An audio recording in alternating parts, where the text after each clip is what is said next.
Have you ever wondered what cruise ship workers see during those endless night shifts in the middle of the Pacific?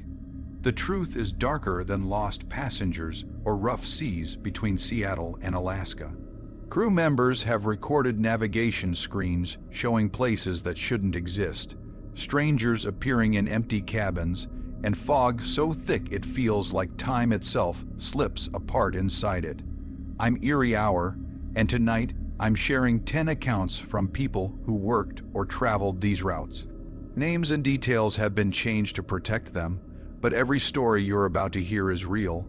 If you enjoy true horror stories, subscribe and hit that notification bell. Drop your location and what time you're listening in the comments. Let's dive in. My name is Malcolm, and I've worked navigation on cruise ships for 9 years. I'm telling you this so you understand that I know my job. I'm not the kind of person who panics when machines fail or when the sea turns violent. I've guided ships through storms that would make most people sick just thinking about them. But what happened on that October crossing from Seattle to Juneau shattered something inside me that I don't think will ever fully recover. It wasn't fear of danger that broke me.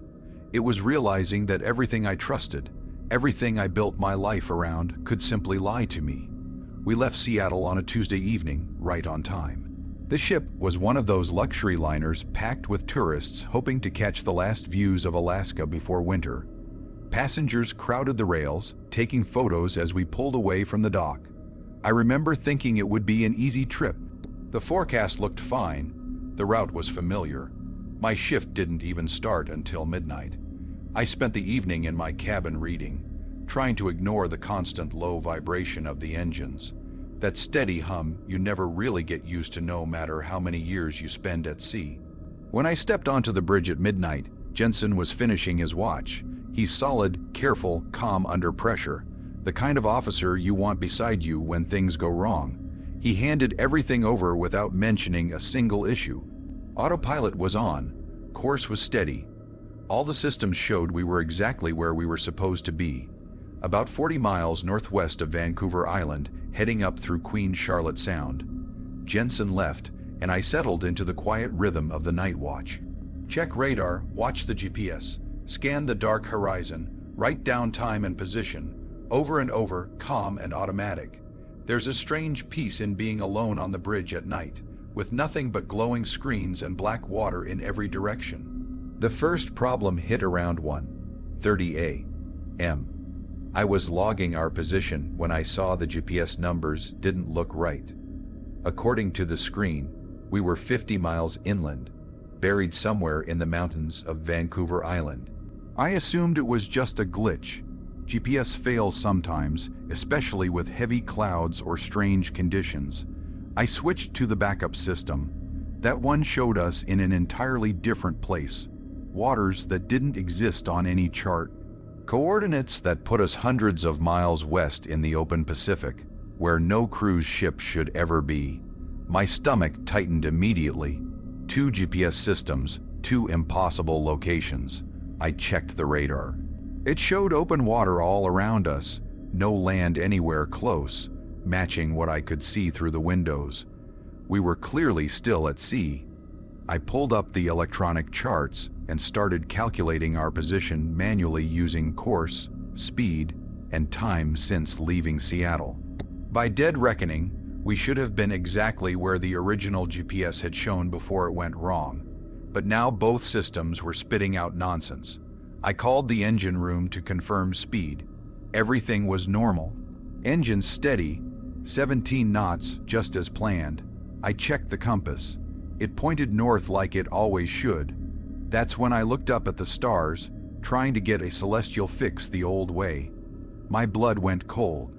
The stars were wrong, not a little off, completely wrong. The sky looked unfamiliar. The patterns didn't match anything I'd ever seen. I know the night sky well enough to find the North Star, Orion, Cassiopeia without thinking. None of them were where they should be. I grabbed the sextant with shaking hands and took a reading. The numbers were impossible. According to the stars above us, we were somewhere in the South Pacific. But the compass still said north. The radar said open water. and through the windows I could still make out the dark shapes of distant islands that matched the inside passage perfectly. That's when the real fear began. Not fear of crashing, not fear of storms, fear that my own mind might be breaking. I had trusted those instruments my entire career. Equipment can fail, but not like this, not every system at once, not all in different impossible ways. I thought about waking the captain, but what would I even say? That the stars were wrong, that we were somehow in the mountains, the open Pacific, the South Pacific, and exactly on course all at the same time. Instead, I decided to wait, to watch, to write everything down. I started taking readings every 15 minutes, recording every impossible position, every strange star pattern. The GPS showed us jumping across massive distances in minutes. At 2:15, we were supposedly deep inside Alaska. At 2:30, we were back in Puget Sound. At 2:45, the coordinates broke completely. Numbers beyond normal latitude and longitude. Jensen returned to the bridge around 3 a.m. He said he couldn't sleep. He looked exhausted, uneasy. I showed him the logs and the screens. He checked everything himself. When he turned back to me, his face had gone pale. But what made it worse was this. He wasn't seeing what I was seeing. When I pointed to the GPS showing us in the mountains, he saw perfectly normal numbers placing us right on course. When he looked at the stars, he said they looked fine, exactly as they should. We stood side by side on the same bridge, staring at the same equipment, seeing two completely different realities. My chest felt tight. Either I was losing my mind or reality itself was tearing apart around us. Jensen suggested I step away and get coffee, but I couldn't leave. I needed to understand what was happening. We called another officer. When she arrived, she saw a third set of readings, different from both of ours. 3 officers, 3 locations, none of them matched, none of them could be true. The rest of the night passed like a dream, endless checking, endless doubt, trying to trust my eyes while the machines lied. Wondering if my eyes could be trusted at all. When dawn finally came, the stars vanished, and with them my last way to verify anything. The GPS still showed chaos. The charts still made no sense, but the ship moved on, steady and calm, like nothing had ever been wrong. We arrived in Juneau exactly on time. Passengers disembarked smiling, unaware of anything strange. Later, the captain called me into his office. He studied my logs, the impossible paths, the wrong stars, everything. He was silent for a long time. Then he told me this had happened before on this route. Other officers had seen the same things, navigation systems breaking, stars shifting, different people seeing different readings. The company had investigated, replaced equipment, brought in experts. Nothing ever fixed it. It only happened sometimes, on certain crossings between Vancouver Island and Haida Gwaii. He told me I could request a transfer if I wanted. Many officers did. Then he told me the part that still haunts me. According to the ship's automated records, our route passed straight through solid land, through mountains, through places where water has never existed. The computer logs showed a journey that should have been impossible, but we arrived, we always arrive. I didn't transfer. I kept working that route. It's happened 3 more times since then. Each time the instruments lie in new ways. Each time I see new impossible things. Each time we arrive safely on schedule. I've stopped trying to understand it. I just log everything, because someday someone needs to know what's in those waters. What bends space, what rewrites distance, and whether we're really traveling the way we think we are, or if something unseen is guiding us along paths we were never meant to follow. My name is Vanessa, and for 6 years I cleaned staterooms on cruise ships along the Pacific coast. Most people never really notice us, the housekeeping crew. We move down the hallways with our carts, making beds, scrubbing sinks, wiping mirrors while passengers are off on excursions or relaxing at dinner. We're invisible unless something goes wrong. What happened to me in March of 2021 taught me that being invisible has another side. Sometimes you see things because no one is watching you, and sometimes the things you see don't want to be found. I had just been promoted to senior attendant, which meant I had my own section, Deck 7, rooms 701 through 720. 20 rooms doesn't sound like much, but when you're alone, flipping mattresses, polishing bathrooms, replacing linens all day, it consumes every hour. The ship was mid-size, not one of those massive floating cities, but not small either. We ran the Vancouver to Ketchikan route through the inside passage where whales surface beside the ship and the water stays calm. The first strange thing happened on a Thursday morning. I was working my way down the hallway, checking my tablet as I went. Every room shows as occupied or vacant. Room 714 was listed as vacant. The hanger on the door said vacant too. But as I rolled my cart past it, I heard water running inside, not dripping. Running like someone washing their hands at the sink. I stopped. The water shut off. I heard footsteps. Something being placed gently on the counter. I knocked. We're required to knock even on vacant rooms, just in case the system is wrong. No answer. I unlocked the door with my master key and called out that it was housekeeping. The room was empty, but it was spotless. The bed was perfectly made, towels folded in neat, decorative shapes, cleaner than I usually managed myself. I checked my tablet again, still marked vacant, still assigned to me. On the bathroom counter sat a pair of wire-rimmed reading glasses, old-fashioned in style. I picked them up, thinking they were left behind by a former guest. The lenses were warm, like someone had been wearing them just moments before.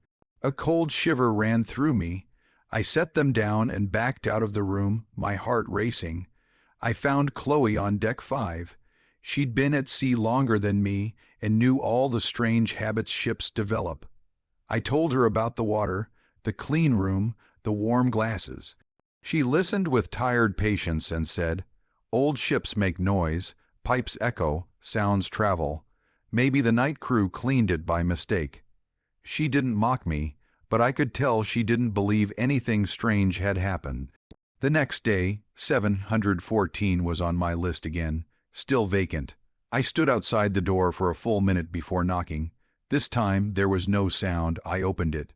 The room was still perfect, but the glasses were gone. In their place, a man's wristwatch lay on the nightstand, and silver face, worn leather strap cracked with age. I searched the drawers, the closet, under the bed. Nothing else, just the watch. I took it straight to the front desk. Orion from guest services handled lost and found. He logged the item and asked which room it came from. When I said 714, his expression changed, careful, guarded. He asked if I'd seen anyone going in or out. I said no, but I'd heard someone in there yesterday. He nodded slowly, said he'd look into it. Then he told me something that made my stomach drop. Room 714 had been removed from the booking system 3 months earlier. It showed vacant on my tablet because officially it was empty, but it was never meant to be cleaned or used. There had been a problem with the ventilation, something serious enough that they were waiting on special parts. I asked why my name kept showing up to clean it anyway. He said it had to be a system error, just another glitch, and promised he would fix it. But the look in his eyes told a different story. It was the look of someone who had heard this before. The look that said I wasn't the first person to talk about room 714. That night, sleep wouldn't come. My cabin was down on Deck 2 where the crew stayed. Small, tight, thin walls where every sound traveled. I could hear footsteps, pipes knocking, distant voices. But all I could think about was that room, the perfect bed, the warm glasses, the sounds of movement in a space that was supposed to be empty. I kept repeating Chloe's words in my head. Old ships make noise, systems malfunction. There's always an explanation. Still, the unease wouldn't leave my chest. On the third day, I went back to 714, even though it was no longer on my roster. I told myself I just needed proof that nothing was wrong. I knocked, I waited, silence, I used my key. The moment I stepped inside, I knew something was off. The room wasn't just different, it was wrong. The layout had changed. The bathroom door was now on the opposite wall. The closet was smaller. The bedspread wasn't the familiar blue geometric pattern like all the others, but a faded floral design I'd never seen on the ship before. On the dresser sat a gold wedding ring with a tiny diamond, placed neatly beside a folded piece of paper. My hands were shaking as I opened it. The handwriting was delicate, old-style cursive. It read, "I'm sorry I couldn't wait any longer. No name, no date. Just those words, heavy with sorrow, thick with meaning I couldn't understand." My chest felt tight, as if the air had grown heavier in the room. I folded the note carefully and took the ring with me as I left. Orion wasn't at the front desk when I returned. I asked around until someone told me he was in the security office. I went down there, knocked, and when he opened the door, I pushed the ring toward him and demanded to know what was happening with 714, why the room kept changing, why objects kept appearing. His face went serious. He let me inside and shut the door behind us. On his computer, he pulled up the security footage of the hallway outside room 714. We watched 3 full days. I saw myself on the screen each time, pushing my cart, stopping, entering. But no one else, not once. He fast-forwarded through the nights. The door never opened. The motion sensors never activated unless I was there. Then he showed me something else. The original blueprints of the ship from when it was built in 1987. Deck 7 used to look very different. What was now room 714 had once been room 487. The bathroom had been on the opposite wall. The closet had been smaller. Everything was exactly the way I'd seen it that morning. He asked if anyone else knew. I told him Chloe brushed me off. He nodded and said most people do. Housekeeping reports strange things all the time, he said. Things passengers never notice because we work in the quiet hours, in the spaces between occupied and empty. Then he showed me reports that went back years. Different attendants, same room, same sounds, same objects appearing, same strange layout shifts, and always the room was perfectly clean, as if someone unseen was maintaining it. I asked him what happened there, why room 487 became 714. He told me there had been an incident in the late 1980s. A woman booked the room alone. She never came to meals, never showed up for excursions. When staff finally checked, they found her personal belongings, but no person. The ship was searched. Passenger lists were checked again and again. She was gone, no body, no witnesses, but people kept reporting seeing her. Hearing her, guests complained. So the company changed the numbering system, shifted room assignments, hoping no one would connect the patterns. I thought about the note, about waiting, about the personal items appearing one at a time, like someone carefully laying down the pieces of a life. I asked if they ever found her. Orion said no. Officially, it was ruled an overboard incident, but there was no proof, no camera footage, no splash, no body, only a room that never stayed empty. I kept working Deck 7, but I stopped entering 714. If someone noticed I skipped it, I'd make excuses. I'd say it was already done or marked for maintenance. After a while, they stopped assigning it to me completely. But sometimes, late at night, when the hallway was quiet and the ship hummed softly beneath my feet, I'd stand outside that door and listen. I'd hear water running, soft footsteps, the faint sounds of someone getting ready for a day that would never begin. 4 months later, I left that ship. I transferred to another route, another vessel, but I still think about her, whoever she was, how easily she vanished, how she turned into nothing more than a maintenance problem, a room removed from the booking system. I think about waiting, about being invisible until you're not even there anymore, and I wonder if she's still inside that room, cleaning it again and again, leaving pieces of herself behind, hoping one day someone will truly see her. Have you ever felt a presence in an empty room, like someone just left but you can't explain how? Tell me what happened in the comments. My name is Bowen, and I've worked on engines aboard cargo ships, ferries, and cruise vessels for 19 years. I'm the kind of person who can tell what's wrong with a turbine just by listening. I know the difference between a bearing that needs oil and one that's ready to fail. Engines have rhythms, personalities almost. If you spend enough time below deck, you learn how to listen to what they're saying. That's why what started happening in July of 2018 terrified me more than any storm ever could, because the sound I began to hear wasn't mechanical. It didn't belong to any system I maintained, and it began to affect my body in ways no machine ever should. We were 3 days into a run from Seattle to Sitka, cutting through Dixon Entrance under one of those dull gray skies where the horizon disappears. The ship was a hybrid, carrying both cargo and about 100 passengers who wanted a working ship experience instead of luxury. It meant a bigger crew, more systems, more responsibility. I liked it. It kept my hands busy and my mind focused on problems that could be fixed. The hum started on a Tuesday. I was doing routine checks in the main engine room, that massive steel chamber packed with generators, cooling systems, and non-stop mechanical thunder that you feel in your bones. I'd been down there around 20 minutes when I noticed it beneath everything else. A deep vibration, barely audible.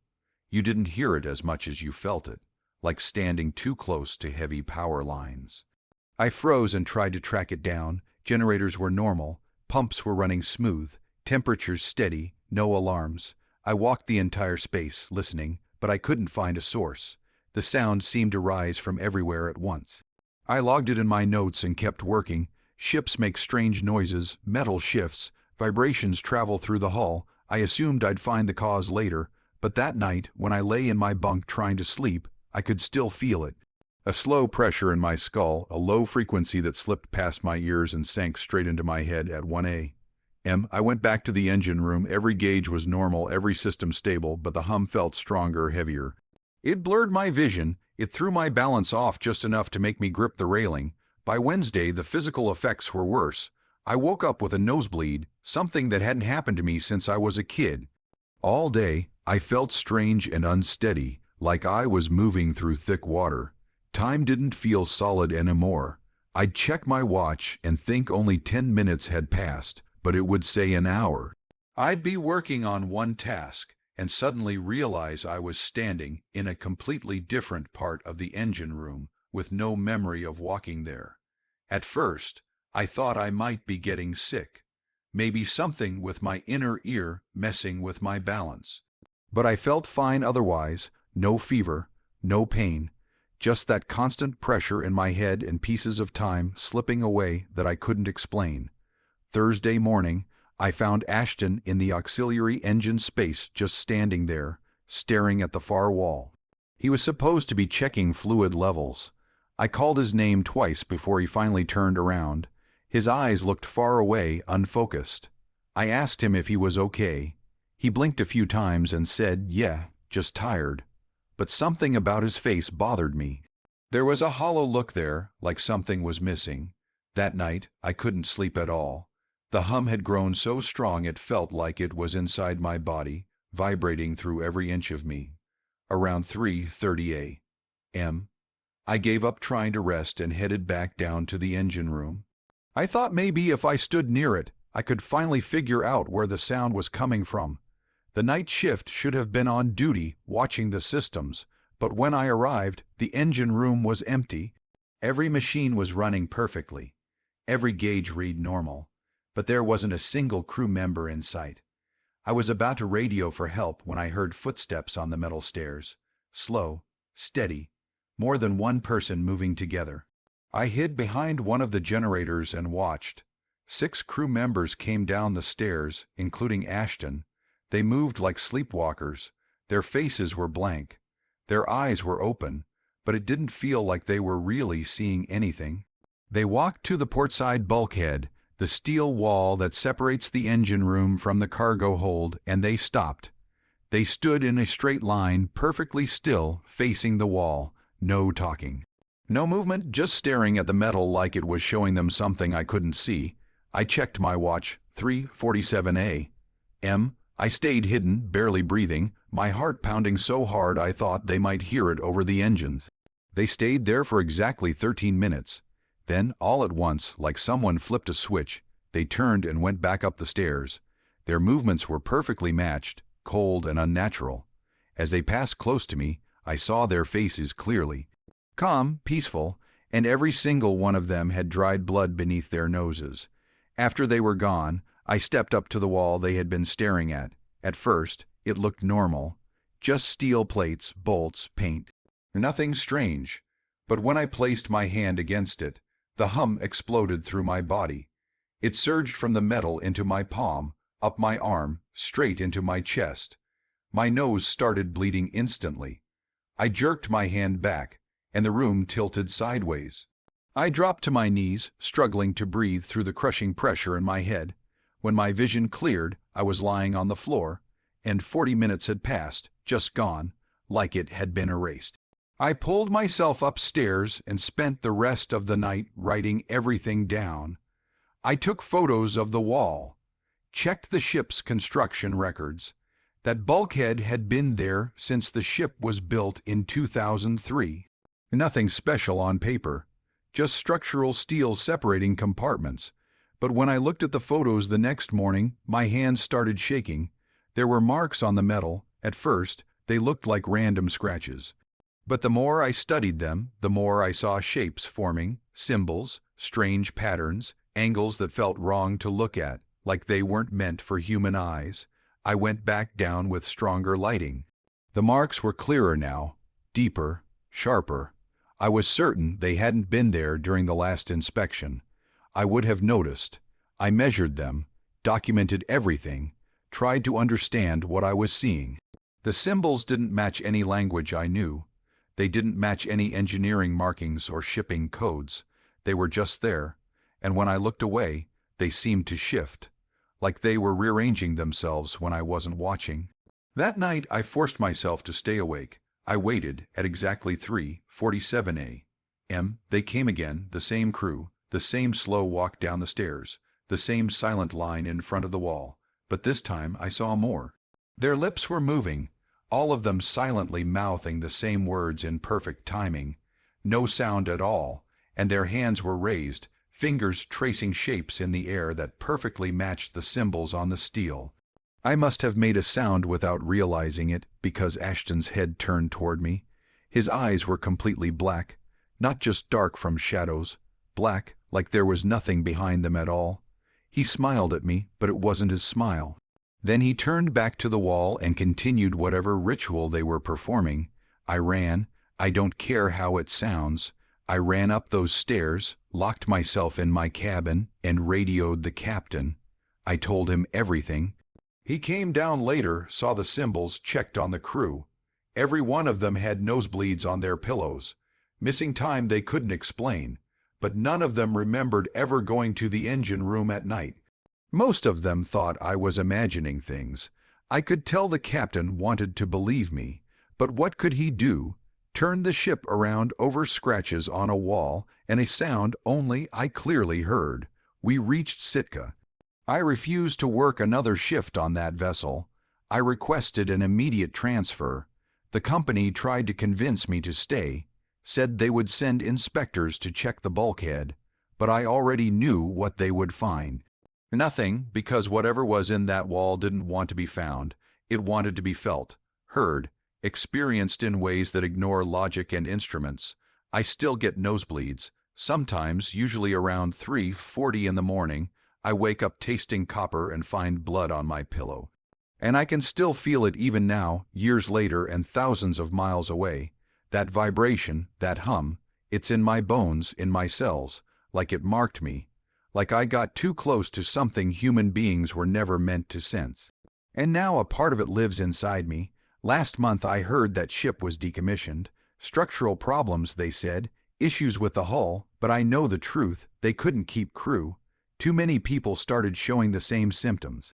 The same missing time, the same nosebleeds, and I know those symbols on that wall are still there, still shifting, still calling out in frequencies our ears can't hear, but our bodies can't escape.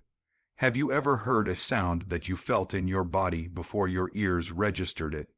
Drop a comment about what it was like.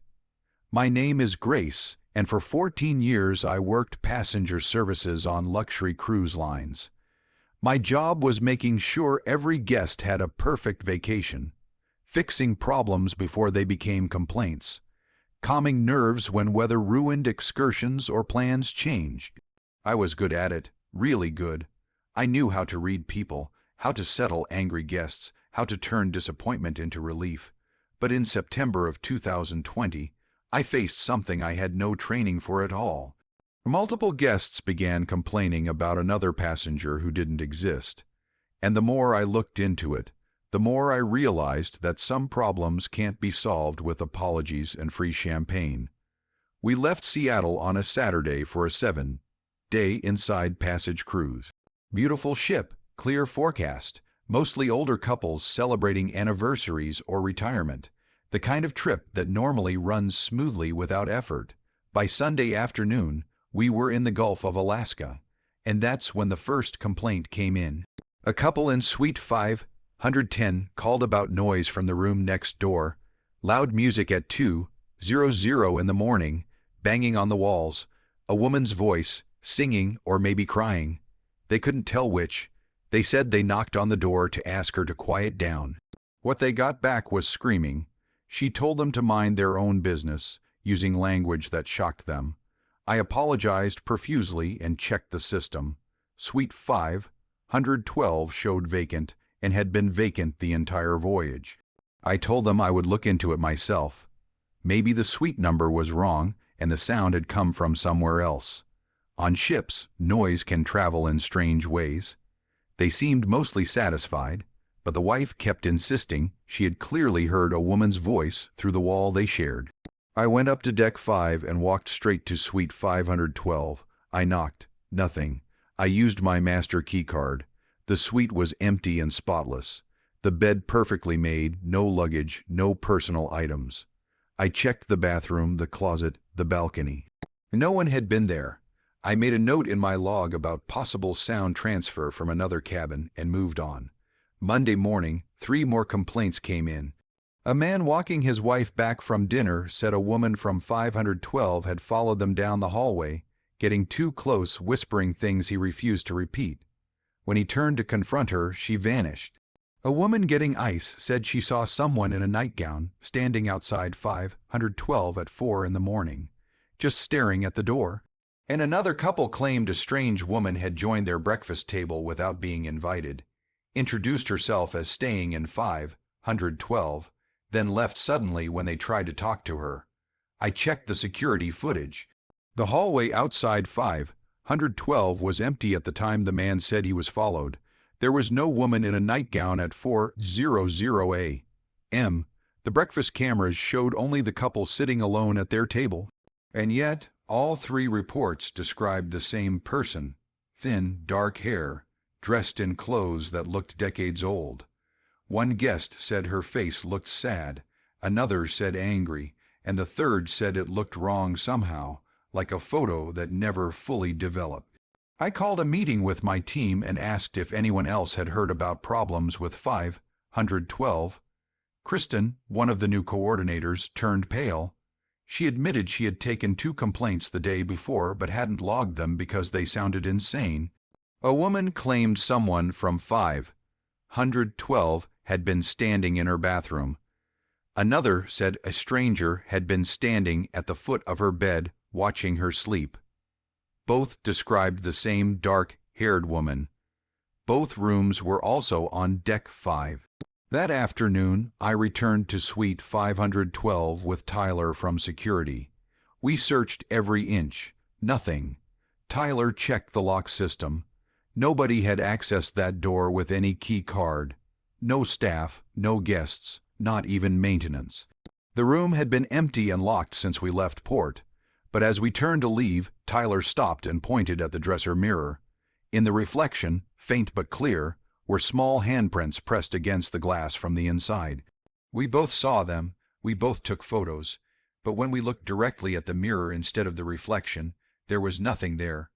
Only in the reflection could we see those desperate handprints, like someone trapped behind the glass, trying to escape. I reported everything to the captain. He listened, studied my reports, and looked at Tyler's photos. Then he pulled something up on his computer and told me to sit down. It was the ship's history file. In 1987, when the ship was still new, a woman had vanished from Suite 487 during the night somewhere between Seattle and Juneau. Her luggage was still in the room, her belongings untouched. Security footage showed her entering the suite, but never leaving. The ship was searched from top to bottom. She was never found. After that, the company renumbered all the suites on Deck 5. What had once been 487 became 512, different number, same location. Over the years there had been occasional report, guests seeing a woman, hearing strange things, but never this many at once, never during a single voyage with multiple witnesses describing the same person. The captain told me to keep it quiet, don't scare the passengers, don't start panic, just watch and document everything, so I did. But the complaints didn't slow down. A guest showed me a photo she had taken on the observation deck, a family group shot. In the background, barely visible through a window, was a face looking out from a suite.